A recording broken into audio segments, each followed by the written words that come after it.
പ്രതീക്ഷിക്കാതെ വന്ന മഴയുടെ കുളിരിൽ അവളൊന്ന് വിറച്ചു. പിന്നെ പതിയെ ബാൽക്കണിയിലേക്ക് നടന്നു. ആർത്തലച്ചു പെയ്യുന്ന മഴയെ അവൾ കൗതുകത്തോടെ നോക്കി. മഴ മഴ പ്രണയം തന്നെയല്ലേ? അതെ, ഭൂമിയോടുള്ള നിശബ്ദ പ്രണയം. പ്രണയമെന്ന വാക്ക് മനസ്സിൽ വന്നപ്പോഴേക്കും അവളുടെ നെഞ്ചു പിടഞ്ഞു. തൻ്റെ പ്രാണനായവനെ, തൻ്റെ ഇച്ഛായനെ കാണാനുള്ളതൊടിച്ചു. അവൻ തനിക്കടുത്തില്ല എന്നോർക്കെ അവളുടെ ചുണ്ടു വിതുമ്പി. കണ്ണു നിറഞ്ഞു. മുഖം പരിഭവത്താൽ വീർത്തു. ഒരു തുള്ളി കണ്ണുനീർ കണ്ണിൽ നിന്നും താഴേക്ക് പതിക്കാനാഞ്ഞു. അടുത്ത നിമിഷം പൊന്നായെന്നുള്ള വിളിയോടെ അവൻ്റെ കൈകൾ അവളുടെ പിന്നിൽ നിന്നും പുണർന്നു. ഒരൊറ്റ കണക്കിൽ പിന്തിരിഞ്ഞ് നിന്നവളെ തനിക്ക് നേരെ തിരിച്ച് അടരാൻ വെമ്പി നിൽക്കുന്ന കണ്ണുനീരിനെ അവൻ അതരം കൊണ്ട് തടഞ്ഞു. അല്പനിമിഷങ്ങൾക്ക് ശേഷം അവൻ അവളുടെ മുഖം തനിക്ക് നേരെ ഉയർത്തി. പരിഭവത്തോടെ നിൽക്കുന്ന അവളുടെ കവിളിൽ പതിയെ അതരം ചേർത്തു. എങ്ങോ പോയി അവളുടെ ആ പരിഭവം. ഇച്ച, എന്താ വൈകിയേ? ഫോൺ എടുക്കാത്തതെന്തേ? ഞാൻ പേടിച്ചു പോയി. പൊന്ന, ഇച്ചായൻ്റെ കുഞ്ഞ് നോക്കിയേ. എന്തിനാ എൻ്റെ മാലാക കുഞ്ഞ് പേടിക്കുന്നേ? നിന്റെ ഇച്ചായൻ സ്ട്രോങ് അല്ലായോ? എനിക്കറിയാം എൻ്റെ കള്ള ചെകുത്താൻ സ്ട്രോങ് ആണെന്ന്. അതൊരു പെണ്ണേ, നിന്റെ ചെകുത്താൻ സ്ട്രോങ് ആണ്. പക്ഷേ എൻ്റെ കുഞ്ഞിൻ്റെ കണ്ണു നിറഞ്ഞ ഈ ചെകുത്താൻ്റെ നെഞ്ചുപിടയും. അതുകൊണ്ട് ഇനി എൻ്റെ കുഞ്ഞ് കരയരുത് കേട്ടോ. ഇല്ല ഇച്ച, ഞാനിനി കരയില്ല.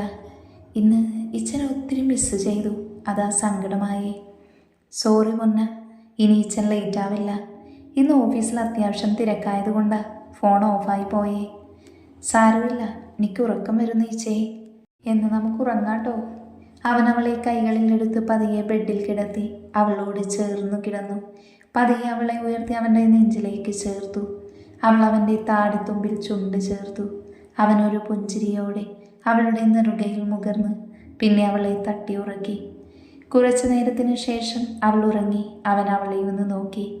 ഒരു പൂച്ചക്കുഞ്ഞിനെ പോലെ തന്നെ നെഞ്ചിൽ കിടക്കുന്നവളെ വാത്സല്യത്തോടെ നോക്കിയവൻ. എന്നാൽ ഇന്ന് വൈകുന്നേരം നടന്നതോർക്കെ അവൻ്റെ മുഖം വലിഞ്ഞു മുറുകി. അവനിലെ കോപം അതിൻ്റെ പരിസമാപ്തി പ്രാപിച്ചു. തൻ്റെ പ്രാണനായവളെ ഒരിക്കൽ കൂടി നെഞ്ചോട് ചേർത്ത് എന്തൊക്കെയോ തീരുമാനിച്ചുറപ്പിച്ച് അവൻ കിടന്നു. ഇളം കാറ്റിൽ പാറി പറക്കുന്ന മുടിയിഴകൾ അവൾ ഒതുക്കി വെച്ചു. വിടർന്ന കണ്ണുകളോടെ പുറത്തെ കാഴ്ചകൾ വീക്ഷിച്ചു. പിന്നെ ഒരു പുഞ്ചിരിയോടെ ട്രെയിനിൽ തൻ്റെ സീറ്റിൽ ചാരിക്കിടന്നു. കൃഷ്ണദേവൻ്റെയും സുധയുടെയും അമ്മൂസ് ഒറ്റ മകളായതിനാൽ കൃഷ്ണനും സുധയ്ക്കും അമ്മു ജീവനാണ്. കൃഷ്ണദേവൻ ഒരു വില്ലേജ് ഓഫീസറാണ്. ആ നാട്ടിലെ എല്ലാവർക്കും ഒത്തിരി ഇഷ്ടമാണ് അദ്ദേഹത്തെ. കാരണം അത്രത്തോളം ഒരു സാധു മനുഷ്യനായിരുന്നു കൃഷ്ണൻ. അമ്മു ഇപ്പോൾ +2 കഴിഞ്ഞ് ഡിഗ്രി ഫസ്റ്റ് ഇയർ പഠിക്കുന്നു. ആളൊരു കുഞ്ഞി കാന്താരിയാണ്, അത്യാവശ്യം വായാടിയും. എന്നിരുന്നാലും പേടിയുള്ള കൂട്ടത്തിലാണ് താനും. ആരെങ്കിലും കടുപ്പിച്ച് സംസാരിച്ചാൽ തന്നെ അപ്പോൾ കണ്ണു നിറയ്ക്കും കാന്താരി. മേലെടുത്ത് തറവാട്ടിൽ നന്ദദേവനും യശോദയ്ക്കും 5 മക്കൾ. ആദ്യത്തേത് മഹാദേവൻ, ഭാര്യ രേവതി, ഒരു മകൻ അരുൺ. രണ്ടാമത്തേത് കൈലാസ് ദേവൻ, ഭാര്യ രാധിക, 2 മക്കൾ അഞ്ജലി, ആർച്ച. മൂന്നാമത്തേത് കൃഷ്ണദേവൻ, ഭാര്യ സുധ, മകൾ അമേയ. നാലാമത്തേത് രാജീവ് ദേവൻ, വിവാഹം ചെയ്തിട്ടില്ല. 5ാമത്തെ ഒരു പെൺകുട്ടിയായിരുന്നു പാർവതി. 18ാം വയസ്സിൽ ഡേവിഡ് എന്ന ക്രിസ്ത്യാനി പയ്യനുമായി ഇഷ്ടത്തിലായി. വീട്ടിലറിഞ്ഞാകെ പ്രശ്നമായിരുന്നു. നന്ദദേവൻ ഈ ബന്ധം എതിർത്തു. മഹാദേവനും കൈലാസും അന്ന് പാർവതി ഒരുപാട് തല്ലി. അവസാനം അവരുടെ സമ്മതമില്ലാതെ മറ്റൊരു വിവാഹം ഉറപ്പിച്ചു. എന്നാൽ തൻ്റെ കുഞ്ഞിപ്പെങ്ങളോടുള്ള സ്നേഹക്കൂടുതൽ കൊണ്ട് കൃഷ്ണദേവൻ അവരെ ഡേവിഡിൻ്റെ ഒപ്പം പോകാൻ സഹായിച്ചു. ഇതറിഞ്ഞ നന്ദദേവൻ കൃഷ്ണനെ വീട്ടിൽ നിന്നും പുറത്താക്കി. കൃഷ്ണൻ അവിടെ നിന്നും തൻ്റെ ഒരു സുഹൃത്തിൻ്റെ സഹായത്തോടെ നാടുവിട്ടു. അദ്ദേഹത്തിൻ്റെ ജീവിതത്തിലേക്ക് അനാഥയായ സുധ കടന്നു വന്നു. അമ്മുവിൻ്റെ വരവോടെ അവർ പൂർണ്ണ സന്തോഷത്തോടെ ജീവിക്കുന്നു. ഡേവിഡിൻ്റെ ഒപ്പം പോയ പാർവതി പിന്നീട് തൻ്റെ ഏട്ടനെ അന്വേഷിച്ചെങ്കിലും കണ്ടെത്താനായില്ല. വിവാഹശേഷം ഒത്തിരി പ്രണയത്തോടെ തന്നെ ഡേവിഡ് പാർവതിയെ ചേർത്ത് പിടിച്ചു. എങ്കിലും തൻ്റെ സഹോദരൻ്റെ കാര്യത്തിൽ അവർ സങ്കടത്തിലായിരുന്നു. കളത്തിങ്കൽ ജോസഫിൻ്റെ ആൻമറിയയുടെയും ഒറ്റ മകൻ KK ഗ്രൂപ്പ്സിൻ്റെ അവകാശി ഡേവിഡ്. ഇവർക്ക് 3 മക്കൾ: Alan David Kalathingal, Aaron David Kalathingal, Jerin David Kalathingal. Hazel brown കണ്ണുകളുള്ളവൻ നീട്ടി വളർത്തിയ മുടി കുറച്ച് കണ്ണിനെ മറഞ്ഞു നിന്നു. വെട്ടിയൊതുക്കിയ താടി, അവൻ്റെ വിരിഞ്ഞ നെഞ്ചിൽ പറ്റിച്ചേർന്ന് കിടക്കുന്ന സ്വർണ്ണ ചെയിനും കയ്യിലെ കുരിശിൻ്റെ ബ്രേസ്ലെറ്റും അവനെ കൂടുതൽ ഭംഗിയാക്കി. എല്ലാത്തിനും ഉപരി താടിക്കുള്ളിൽ മറഞ്ഞിരിക്കുന്ന നുണക്കുഴികളും കുഞ്ഞു ബേബി പിങ്ക് അതരങ്ങളും. ബിസിനസ് ലോകത്തെ യുവരാജാവ്. അവന് മുന്നിൽ തല താഴ്ത്താത്ത ശത്രുക്കളില്ല. അതിന് എത്ര കൊമ്പത്തുള്ളവനായാലും ദേഷ്യം കൈമുതലായുള്ളവൻ. ഒത്തിരി പെൺകുട്ടികളുടെ ഹാൻസം ഹീറോ. പറഞ്ഞിട്ടെന്താ കാര്യം? പാർവതിയല്ലാതെ മറ്റൊരു പെണ്ണിനെയും അടുപ്പിക്കില്ല. പക്ഷെ വീട്ടിൽ അവന് മറ്റൊരു ഭാവമാണ്. ഡേവിഡിൻ്റെ കൂട്ടുകാരനാണ് അലൻ. അവനെ പൂർണ്ണമായും ഡേവിഡിനറിയാം. ഒരിക്കലും അദ്ദേഹം അവനെ തിരുത്തിയിരുന്നില്ല.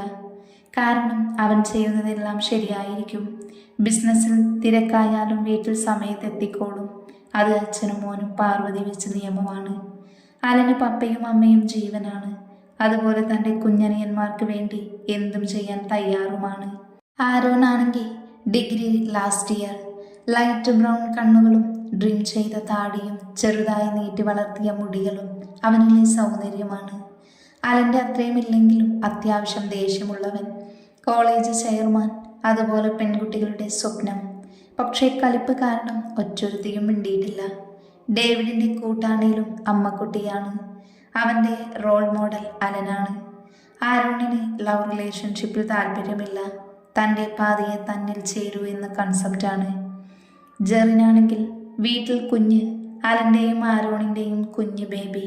+2 കഴിഞ്ഞ് ഡിഗ്രി ഫസ്റ്റ് ഇയർ. എല്ലാവരും കൂടെ കൊഞ്ചിച്ച് അത്യാവശ്യം കുരുത്തക്കേടുണ്ട്. പൊതുവെ പേടിയുള്ള കൂട്ടത്തിലാണ്. വഴിയെ പോകുന്ന പണി എരന്ന് വാങ്ങും. എന്നിട്ട് സോൾവ് ചെയ്യാൻ ആരോണിനെ വിളിക്കും. കേൾക്കേണ്ട താമസം ചെക്കൻ ചാടിയിറങ്ങും. ആരോണിനെ ജെറി കുഞ്ഞിച്ചായ എന്ന് വിളിക്കും. അലനെ അല്ലു ചായ എന്നും. കുരുത്തക്കേട് ഒപ്പിച്ചു വെച്ചിട്ടൊരു കുസൃതി ചിരിയുണ്ട്. അത് കാണുമ്പോൾ എല്ലാവർക്കും ചിരി വന്നു പോകും. ജെറിയെ എല്ലാവരും കണ്ണൻ എന്നാണ് വിളിക്കുന്നത്. ആളൊരു കള്ളക്കണ്ണൻ തന്നെയാണ്. രാത്രി കിടക്കാൻ നേരം ഒന്നുകിൽ അലൻ്റെ അടുത്തേക്ക് ചാടും, ഇല്ലെങ്കിൽ ആരോണിൻ്റെ അടുത്തേക്കും. അതുമല്ലെങ്കിൽ ചെക്കൻ നേരെ ഡേവിഡിൻ്റെയും പാർവതിയുടെയും നടുക്ക് ലാൻഡാവും. വീട്ടിലെ കുഞ്ഞുവാവയാണ്. പാർവതിയുടെ പ്രാർത്ഥന കേട്ട പോലെ ഒരിക്കൽ ഡേവിഡ് കൃഷ്ണനെ കണ്ടു. അന്ന് തന്നെ പാർവതിയെയും കൂട്ടി കൃഷ്ണൻ്റെ അടുത്തേക്ക് പോയി. നാളുകൾക്ക് ശേഷം കണ്ട സന്തോഷത്തിലായിരുന്നു ആ സഹോദരങ്ങൾ. പാർവതിക്കും ഡേവിഡിനും അമ്മുവിനെ ഒത്തിരി ഇഷ്ടമായി. ഒരു പെൺകുട്ടിയെ അവർ ആഗ്രഹിച്ചിരുന്നു. പെൺകുഞ്ഞില്ലേലും അവരുടെ ആൺകുട്ടികൾ അവരുടെ സന്തോഷം തന്നെയായിരുന്നു. കോളേജിൽ അമ്മുവിനെ ഒരുവൻ ശല്യം ചെയ്യുന്നുണ്ട്. അവൾക്ക് അവനെ പേടിയായിരുന്നു. അതുകൊണ്ട് തന്നെ ആ കോളേജിൽ ഇനി പോവില്ലെന്ന് പറഞ്ഞു നിൽക്കുമായിരുന്നു അമ്മു. ആ സമയത്താണ് പാർവതി വരുന്നത്. ഇതറിഞ്ഞ ഡേവിഡും പാർവും അമ്മുവിനെ അവരുടെ കോളേജിൽ ചേർത്തു. ആദ്യം കൃഷ്ണൻ എതിർത്തെങ്കിലും പാർവതിയുടെ ആഗ്രഹപ്രകാരം അമ്മുവിനെ അവർക്കൊപ്പം അയക്കാൻ തീരുമാനിച്ചു. വീക്കെൻഡിൽ വരാമെന്ന് അച്ഛൻ ഉറപ്പ് കൊടുത്തതോടെ അമ്മു റെഡി. ആകെ പാർവിനും ഡേവിഡിനും മാത്രമേ അമ്മുവിനെ അറിയൂ. അലനും റോണിയും കണ്ണനുമൊന്നും അവളെ കണ്ടിട്ട് പോലുമില്ല. എല്ലാവരും ഡൈനിങ് ഹാളിൽ ഇരിക്കുവാണ്. ദേ, ഇന്ന് അമ്മുമോള് വരും. റോണി, നീ പോയി കൂട്ടിക്കൊണ്ട് വരണം. ഓക്കെ അമ്മ. പിന്നെ കണ്ണ, നിനക്ക് പറ്റിയ കൂട്ടാവളും. അതെന്താ? സുധ പറഞ്ഞ ആളൊരു കാന്താരിയാണെന്ന്. അത് ശരിയാടാ. അന്ന് ഞങ്ങൾ കണ്ടപ്പോൾ ഒത്തിരി സംസാരിച്ചു. നല്ല രസമാണ് ആ വായാടിയുടെ സംസാരം കേൾക്കാൻ. കാണാനും നല്ലൊരു മാലാക കുഞ്ഞ് അല്ലേ ഈശായ? അതേടോ, എനിക്കിഷ്ടമായി അമ്മൂസിനെ. ദേ അല്ലു, ഇനി നിന്നോടാ പറയാനുള്ളേ. ദേ, മറ്റു പെൺപിള്ളേരെ പോലെ അവളെ പേടിപ്പിക്കാൻ നിൽക്കരുത്. ആള് പാവാണ്. പെട്ടെന്ന് സങ്കടം വരുന്ന കൂട്ടത്തിലാണ്. ഓ, ഞാനൊന്നും പറയുന്നില്ല. ഇങ്ങോട്ട് വന്നു വാങ്ങാതിരുന്നാ മതി. ആ, നീയല്ലേ ആള്, കണ്ടു തന്നെ അറിയണം. ദേ പപ്പ, ചുമ്മാ പറഞ്ഞതാടാ. റോണി, പോയിട്ട് വാ. ഓക്കെ അമ്മ. ട്രെയിൻ ഇറങ്ങിയ അമ്മു ചുറ്റും നോക്കി. അപ്പോഴേക്കും റോണി അവളുടെ അടുത്തെത്തി. അമ്മു? അതെ. ആ, ഞാൻ ആരോൺ. ആ, റോണി ചേട്ടായി? അതെങ്ങനെ അറിയാ? പാർവമ്മ പറഞ്ഞു. അല്ലുയിശായനെക്കുറിച്ചും റോണിയേട്ടായിയെക്കുറിച്ചും കണ്ണനെക്കുറിച്ചും. അല്ല, താനെന്താ എന്നെ ഏട്ടായി എന്ന് വിളിച്ചേ? അത് ഞാൻ ഒറ്റ മോളാണല്ലോ, അപ്പോൾ എനിക്ക് ഏട്ടന്മാരെ ഇഷ്ടമാ. പാർവമ്മ പറഞ്ഞു അല്ലുയിശായൻ കലിപ്പാണെന്ന്. അതുകൊണ്ട് അങ്ങോട്ടേക്ക് ഞാനില്ല. പിന്നെ കണ്ണൻ എൻ്റെ ഏജല്ലയോ. അപ്പോൾ പിന്നെ ആകെയുള്ളത് റോണിച്ചായൻ. ഇനി ഏട്ടായിന്ന് വിളിക്കുന്നില്ലേ? ഞാൻ വിളിക്കില്ല. ഏയ്, എന്താ അമ്മു ചെയ്ത്? എനിക്ക് അനിയത്തിക്കുട്ടി വേണമെന്ന് വലിയ ആഗ്രഹമായിരുന്നു.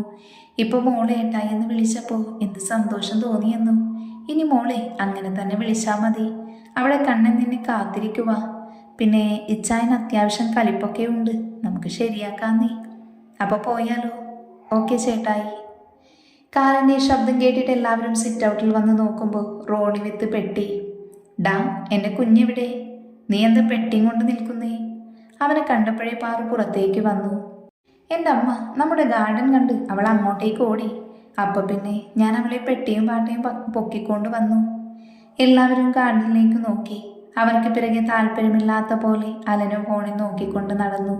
നടക്കും വഴി തൻ്റെ ഹൃദയതാളം ഉയരുന്നതിന് കാരണമറിയാതെ അവൻ തല ഉയർത്തി നോക്കി. ഒരു നിമിഷം ചുറ്റുമുള്ളതെല്ലാം മറന്ന് അവളിൽ ലയിച്ചു പോയി അവൻ.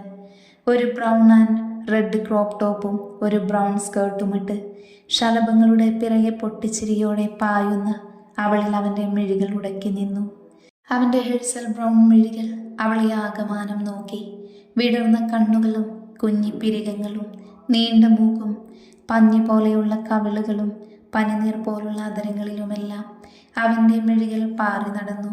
കണ്ടാൽ തന്നെ ഒരു കൊച്ചുകുട്ടിയെ പോലെ തോന്നുന്ന അവളെ കണ്ടപ്പോൾ തൻ്റെ ഹൃദയം തുടിക്കുന്നത് എന്തിനാണെന്ന് അവന് മനസ്സിലാകുന്നില്ലായിരുന്നു. അമ്മൂസേ എന്നുള്ള പാറുവിൻ്റെ വിളിയാണ് അവനെ സ്വബോധത്തിലേക്ക് കൊണ്ടുവന്നത്. ഇത്രയും നേരം താൻ അവളെ തന്നെ നോക്കി നിൽക്കുമായിരുന്നു എന്ന് അവനെ കുഴപ്പിച്ചു.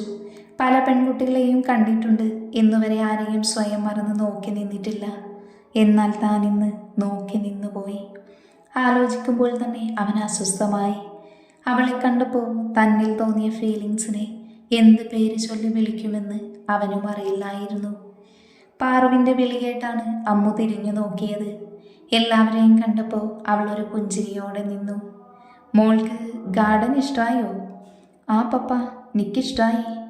ഇനി ഒരു ഗാർഡൻ കൂടിയുണ്ട് അമ്മൂസേ, അത് നമുക്ക് വൈകിട്ട് കാണാം. ഇപ്പോൾ മോള് ഫ്രഷായി വാട്ടോ. ഓക്കെ അമ്മ.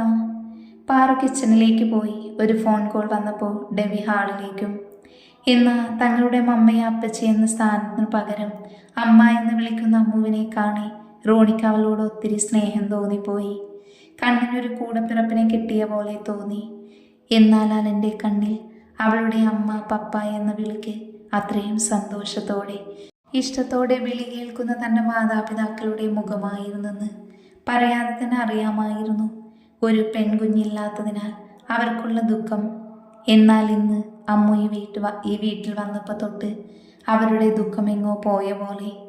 അലൻ മറ്റൊരു ലോകത്തായിരുന്നു. ഈ സമയം കൊണ്ട് അമ്മു കണ്ണനുമായി കമ്പനിയായി. കണ്ണൻ്റെ ഇരട്ട സഹോദരി, ബെസ്റ്റ് ഫ്രണ്ട്, ക്രൈം പാർട്ണർ എന്ന സ്ഥാനങ്ങൾ അമ്മു സന്തോഷത്തോടെ ഏറ്റെടുത്തു. അവസാനമായി അമ്മു അലൻ്റെ മുന്നിൽ വന്നു നിന്നു. എന്തിന്? അല്ല, വെറുതെ ഒന്ന് പരിചയപ്പെടാം.